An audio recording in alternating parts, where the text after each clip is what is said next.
Assalamualaikum warahmatullahi wabarakatuh. Selamat datang kembali pemirsa di channel yang paling bermanfaat di atas muka bumi ini. Para pemirsa, ada sebuah pertanyaan, bagaimana hukumnya dalam Islam operasi keperawanan mengembalikan selaput darah menjadi perawan kembali ya. Wow ya, ada bagaimana ya? Kalau kita lihat ada operasi ya, eh, apa namanya, mengembalikan keperawanan selaput darah itu ya. Nah, kalau kita lihat jawabannya ya, jawaban ya dari Syekh Muhammad bin Muhammad Al-Mukhtar Asy-Syinkiti, hukumnya haram karena satu, tadlis ya, menyembunyikan aib dalam kaitan pernikahan. Dua, belum cukup alasan untuk tindakan operasi atau jirohah ya. Yang ketiga, tidak cukup alasan untuk membuka aurat meskipun dokternya perempuan. Ya, itu ya. Tapi kita lihat juga dari agak panjang ini penjelasannya ya. Agak panjang itu dibagi menjadi beberapa ya pendapat. Ya, kita lihat saja. Nggak boleh pendapat pertama ya. Pendapat pertama nggak boleh ya eh operasi untuk mengembalikan selaput darah secara mutlak ya, itu nggak boleh. Yang pendapat kedua, kalau kemudian hal ini harus ditafsil atau diperinci. Yang pertama, kalau sebabnya robeknya selaput darah itu karena apa namanya, kecelakaan, suatu kejadian peristiwa atau karena gerakan ya, perbuatan ya, tapi tidak dianggap di dalam syariat itu adalah sebuah maksiat ya, karena mungkin jatuh, kecelakaan atau apa sesuatu ya, perbuatan tapi bukan maksiat ya. Itu maka apa namanya, dan juga bukan syarat yang kedua juga bukan untuk membohongi ya, dibuat-buat untuk supaya terlihat di akad nikah ya, tapi karena memang normal ini mau dioperasi karena ini robek ya.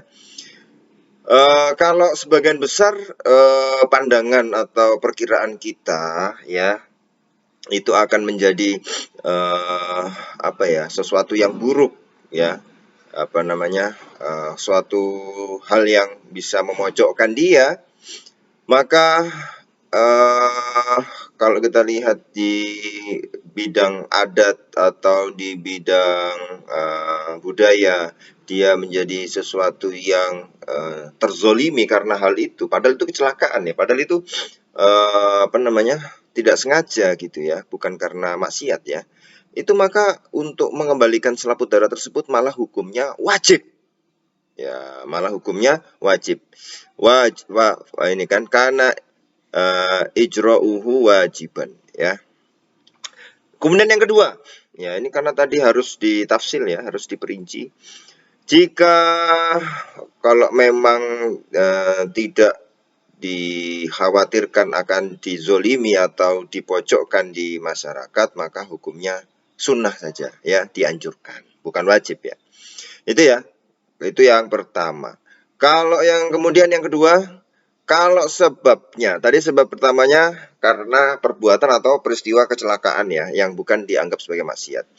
Kalau yang kedua, kalau sebab robeknya selaput darah itu karena apa ya, uh, dia itu disetubui ya dalam akad nikah ya, sebagaimana seorang perempuan yang ditalak ya.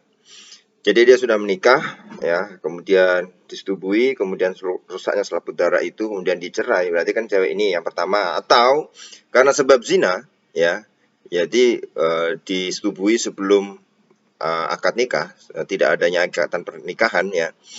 Maka itu hukumnya haram untuk operasi keperawanan. Ya, itu ya. Maka itu ya.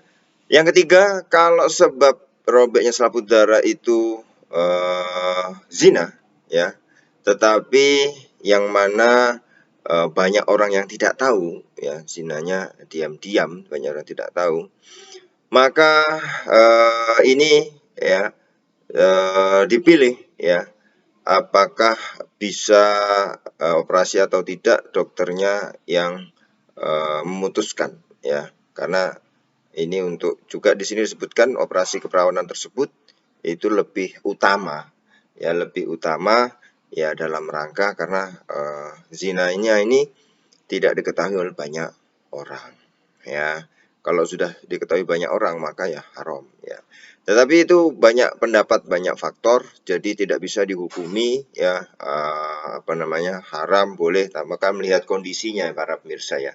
Menarik sekali sebenarnya, apakah untuk membohongi calon suami atau apa tuh ya, itu tadi sudah kita sebutkan, dan apa alasannya, dan apakah itu ya karena kalau sudah menikah dicerai ya sudah, ngapain dioperasi kembali, itu malah hukumnya haram ya. Berarti kan untuk supaya suami berikutnya misalnya menganggap ini misalnya masih perawan ya.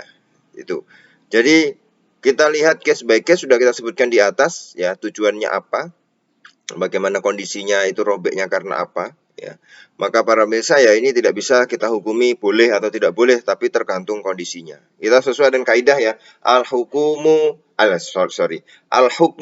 yaduru ma'al illati wujudan wa adaman. Kalau ilahnya ada, hukumnya menjadi ada; ilahnya nggak ada, hukumnya menjadi nggak ada. Nah, ini hukum ini tergantung bagaimana ada kondisi satu variabel yang ada atau tidak ada, dan bagaimana case by case-nya itu juga bisa berbeda-beda. Ya ini, jadi memang susahnya fikih di sini. Ya, nggak bisa langsung dihukumi sesimpel haram, dalilnya ini. Oh, terus setiap keadaan kan bisa berbeda-beda ya. Yaitu memang mungkin kalau kita di Ahlus Sunnah wal Jamaah itu terkesan hati-hati ya.